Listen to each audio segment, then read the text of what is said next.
Assalamualaikum warahmatullahi wabarakatuh. Perkenalkan, nama saya Yulia Afida Damayanti. Saya dari kelas A2 MIR dengan NIM 20103100006.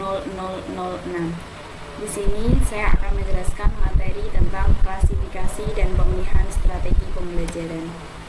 Sebelumnya, saya akan menjelaskan terlebih dahulu tentang dasar penentuan klasifikasi strategi pembelajaran. Yang pertama yaitu ada pengaturan guru dan siswa. Dari segi pengaturan guru dapat dibedakan pengajaran oleh seorang guru atau oleh suatu tim. Selanjutnya dapat pula dibedakan apakah hubungan guru-murid terjadi secara tatap muka atau dengan perantara media, baik media cetak ataupun visual.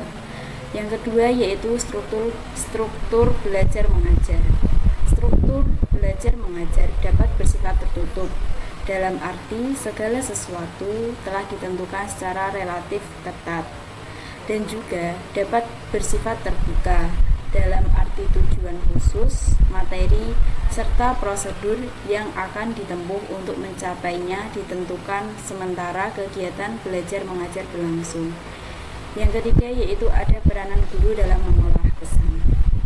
Pengajaran yang menyampaikan pesan dalam keadaan telah siap, yang itu artinya telah diolah secara tuntas oleh guru sebelum disampaikan. Yang keempat ada pengolahan pesan. Proses pengolahan pesan dapat dilihat dari strategi belajar mengajar yang bersifat deduktif dan induktif. Peristiwa belajar mengajar dapat bertolak dari yang umum dan untuk dilihat keterbelakuannya atau akibatnya pada yang khusus dinamakan strategi belajar mengajar yang bersifat deduktif.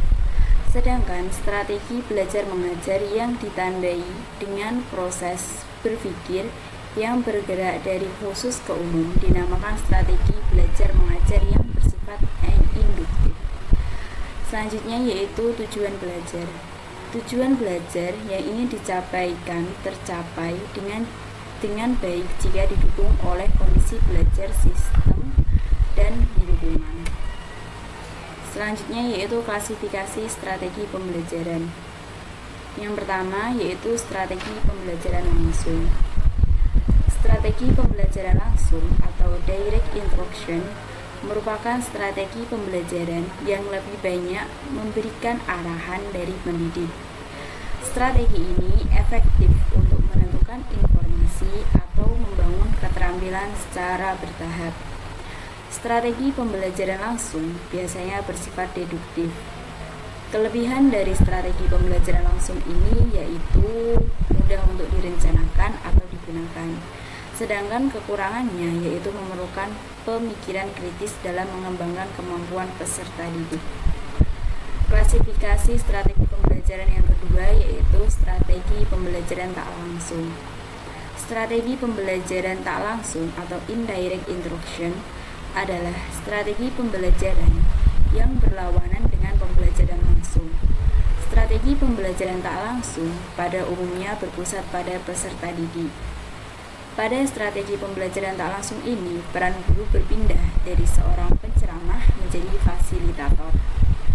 Kelebihan dari strategi pembelajaran tak langsung ini antara lain yaitu mendorong ketertarikan dan keingintahuan peserta didik, menciptakan alternatif dan menyelesaikan masalah, mendorong kreativitas dan kemampuan peserta didik.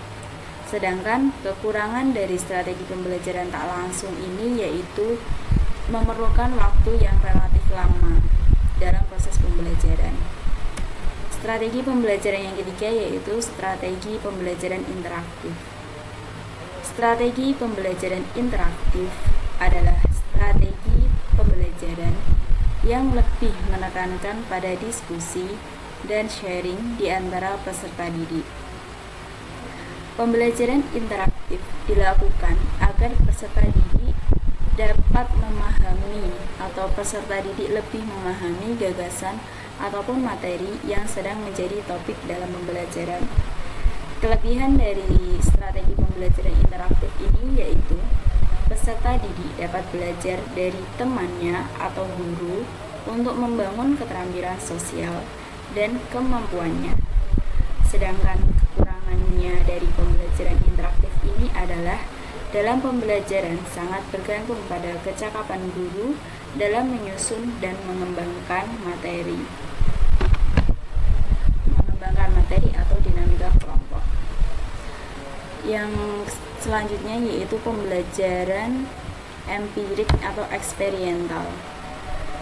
Strategi pembelajaran empirik atau eksperimental yaitu strategi pembelajaran yang berorientasi pada kegiatan induktif, berpusat pada peserta didik, dan berbasis aktivitas.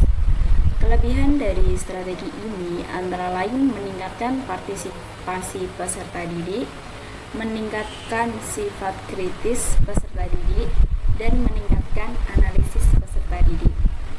Sedangkan kekurangannya dari strategi pembelajaran empirik ini adalah penekanan hanya pada proses, bukan pada hasil, dan juga memerlukan waktu yang panjang. Yang selanjutnya yaitu materi tentang pemilihan strategi pembelajaran. Dalam pemilihan strategi pembelajaran, guru harus mengacu pada kriteria sebagai berikut. Yang pertama yaitu kesesuaian antara strategi pembelajaran dengan tujuan atau kompetensi. Yang kedua yaitu kesesuaian strategi pembelajaran dengan jenis pengetahuan yang akan disampaikan. Yang ketiga yaitu kesesuaian strategi pembelajaran dengan sasaran, biaya, dan waktu. Dan yang terakhir yaitu karakteristik strategi pembelajaran atau biasa disebut dengan kelemahan maupun kelebihan dari strategi pembelajaran yang akan